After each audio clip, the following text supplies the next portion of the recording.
on Cathay Pacific flight number CX-907. Mr. Duterte was arrested in compliance with our commitments to Interpol. Hours before his arrival, Interpol Manila received an official copy of the ICC warrant. This prompted the Prosecutor General of the Department of Justice to serve the warrant. Interpol asked for help, and we obliged because we have commitments to the Interpol, which we have to fulfill. If we don't do that, they will no longer help us with other cases involving Filipino fugitives abroad. This is what the international community expects of us as the leader of a democratic country that is part of the community of nations. So I'm sure that the details that surround this what has happened today are familiar to you. I just wanted to make very, very clear and give you the facts from for the departure of former President Duterte from the Philippines. Thank you. Thank you very much, Mr. President. Kanina po ay nagpaabot ng tanong ang mga miyembro ng Malacanang Press Corps at atin po itong sasagutin. Question number 1. Mr. President, meron po bang pisikal na kopya ng warrant of arrest laban kay dating Pangulong Rodrigo Duterte mula sa ICC? Oh, meron. This came in. Actually, it came in. I received it from Secretary Remulla. I received it at 3 a.m. last night, and I looked at it, and we went back and forth. 6:30, he wrote me again, and he said, "We have it already. We have the warrant of arrest from Interpol." And I said, "Okay, we'll put all our plans into place, and sige, let's proceed as we had discussed." Now that's what happened. So yes, there is a very clear document that will explain that will explain the basis on how we conducted this arrest of former President Duterte. Sir, is it okay if we give them a copies of the arrest warrant, photocopies of the arrest warrant? Will that be possible? Do we have limitations on that? We have the limitations, but We have here the SILG, who has been, of course, part and parcel of the entire operation. We will provide the PCO with a digital copy. It has been attested by the Secretary of Justice and the Department of Justice as a lawful and legal warrant. We will publish it after this press conference, and you can use it as reference. These are, it's very simple. It's a request to the Philippine government from Interpol to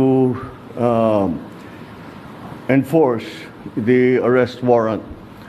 And of course, we comply with our commitments to Interpol. We did not do this because it was derived from or it came from ICC. We did this because and we have commitments to them, and we lived up to those commitments. Sir, thank you, sir. Second question, sir. Mr. President, sinasabi ng kampo ni Pprrd na unlawful arrest daw itong ginawang pag-aresto sa kanya. Well, we followed every single necessary procedure. We had a very good basis on which to serve that warrant and to read him his rights. We followed all the legal procedures that are necessary. So I'm confident that if in further examination, you will find that it is proper and correct. Sir, third question from the MPC. Mr. President, may violation ba ito sa ating soberanya itong pagkaka-aresto kay dating Pangulong Duterte? No. Bakit naman? Dahil consistent naman tayo. Hindi tayo tumutulong sa investigasyon ng ICC. Wala tayong meron tayong contact sa kanila, natural. Pero no, not on an official level. We didn't help them in any way. The arrest that we did today was in compliance with our commitments to Interpol. It just so happened that came from ICC. But it's not because it came from ICC. It's because it came from Interpol.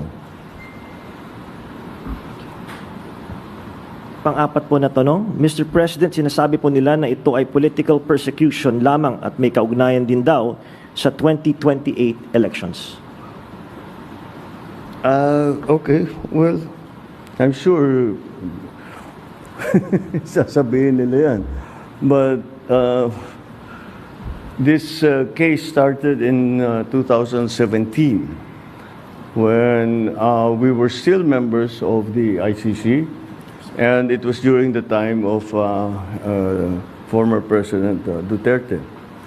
So I don't see how that can be political persecution on my part, because it was initiated before I even came into the picture. So that would seem.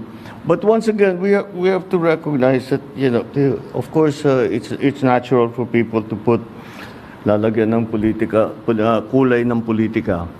Pero sinundan lang natin yung ICC, yung Interpol. Hindi natin kinakausap yung ICC. Marami silang hinihingi sa atin ng mga dokumento, wala kaming binigay. Yun lamang, hindi natin mahindian ang Interpol.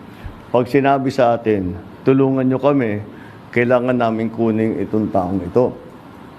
Dahil, kung maalala ninyo, lahat ng mga tumakas dito sa Pilipinas, kagaya ni Alice Go, kagaya ni Arnie Tevez, kung sino-sino pa, pati naman yung mga human trafficking sa Myanmar, pati sa mga madadamay. Sinong tumulong sa atin para makita natin yung mga ating kababayan na inaapi at ginagamit sa masamang paraan?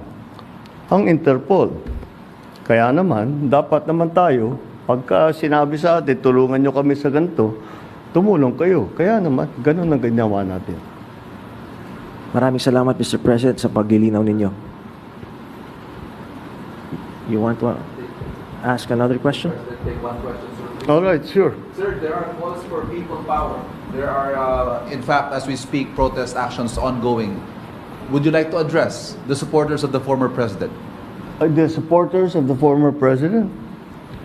Well, you know, again, the government is just doing its job. Wala namang, it's not because it's one person or another that we do the things that we do. Maybe sa nung mga nakaraan na mga administrasyon, baka ganun ang ginagawa. Pero para sa akin, hindi naman ganun. Sumusunod tayo sa batas. We are a member of the community of nations. We must live up to our responsibilities, to the commitments that we have made to the community of nations. And that is what's happened here. Politics doesn't enter into it. Bakit? Why that? You know, he's never going to be a candidate for anything. Why go after him? Hindi ba? At saka 2017 pa ito, wala pa ako. Civilian pa ako noon. So this is the evolution of his case, and this is where we end up. Yeah. All right. Thank you very much, Mr. President. Thank you. Thank you. Good evening. Thank you.